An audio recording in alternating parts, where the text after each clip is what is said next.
In a time when the camera business is struggling mightily, Nikon may be struggling the most. While it kicked off its mirrorless lineup well with the promising Z6 and Z7 models, it has since lost a lot of buzz, lagging behind rivals on the technology side. As its name suggests, the 45.7 megapixel Z7 is more like a refresh than an all-new camera. However, it does have some significant new features like improved autofocus, dual card slots, and 4K 60 frame per second video. I've recently tested its main rivals, including the Sony a7 IV and Canon R5, and both were very impressive. Now I'm curious to see if Nikon can keep up.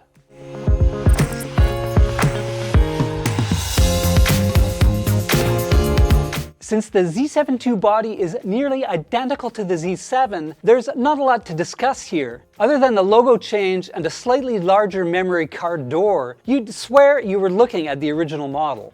That's not a bad thing. I very much liked the Z7's handling thanks to the generous complement of manual controls and deep, comfortable grip.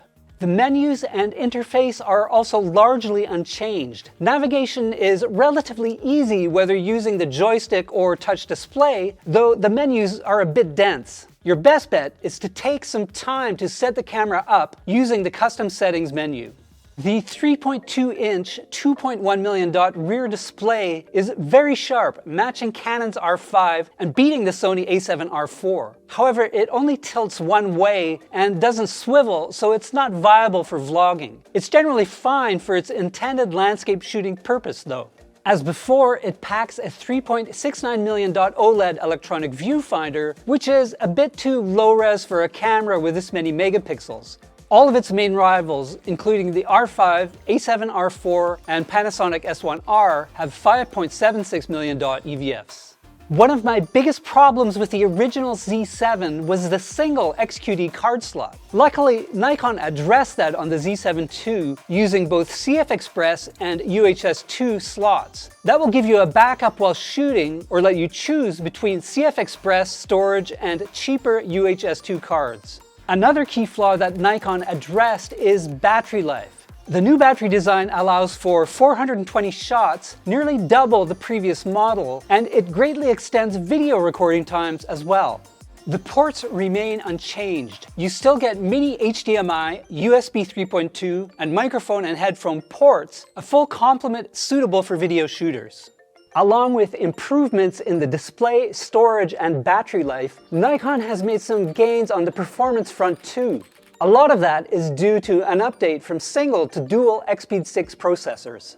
As before, it shoots at up to 5.5 frames per second with continuous autofocus enabled. However, it now has a much larger buffer, so you can take up to 77 12-bit RAW photos before it will stop. Not bad, considering the 45 megapixel image size. Nikon has also made the EVF more responsive so that it blacks out less during continuous shooting. More of those shots will be in focus as well, thanks to significant AF improvements. It works better for continuous shooting, particularly in face and eye detect mode. And you can focus in lower light down to -3 EV or even darker using the light AF feature. The face and eye detection is more accurate and responsive too. If you're shooting in groups, you can keep it limited to one area so that it doesn't jump over to the wrong subject. The Z7 II does have in-body stabilization, but it offers only 5 stops of shake reduction compared to 8 on the EOS R5.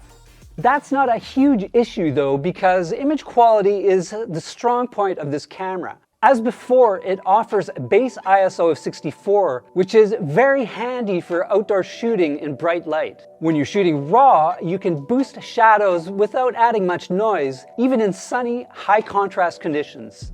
At the same time, you get excellent high ISO performance in low light situations, second only to Sony's a7 IV for high-resolution full-frame cameras. I was able to get good photos with usable noise up to about ISO 12,800.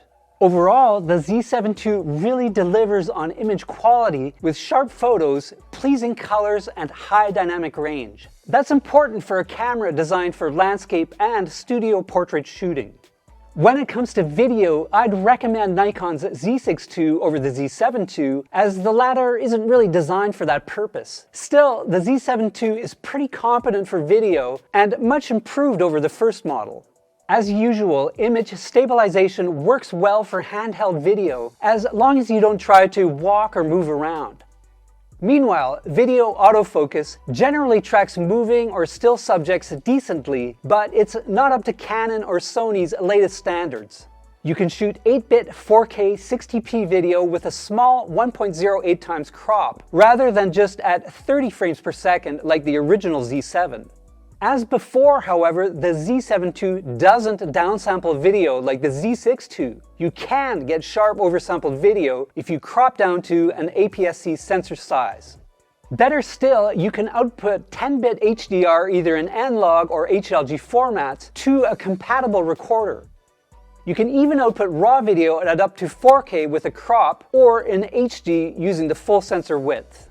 I shot video both internally and on external recorders using the N-Log mode. Even using the full sensor, it was relatively sharp and delivered rich, accurate colors. Thanks to the excellent dynamic range, I found I had a lot of room to adjust the video in post, particularly when shooting in log or HLG modes. When Nikon and Canon released their first full-frame mirrorless cameras, I gave the edge to Nikon. Now that Canon and Nikon have both released new standard and high-resolution cameras, what's the verdict in 2021? This time, Canon wins. While the Z7 II has slightly better image quality, the R5 is superior in nearly every other way. It's far better for video and beats the Z7 II in terms of autofocus, stabilization, and shooting speeds. I'd chalk this up to the fact that with Canon's improved technology, the EOS R5 is a giant leap over the EOS R. Nikon only made iterative improvements, so the Z7 II lacks that wow factor.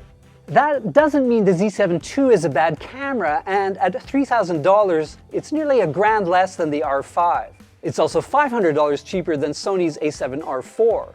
If image quality is crucial and you have a limited budget, I'd recommend the Z7 II. If money is less of an issue, I'd point you to Sony's A7R4 for studio and landscape work, or the Canon R5 if video is equally important. If you enjoyed this video, please click on like and subscribe, and for more on cameras, check out Engadget.com.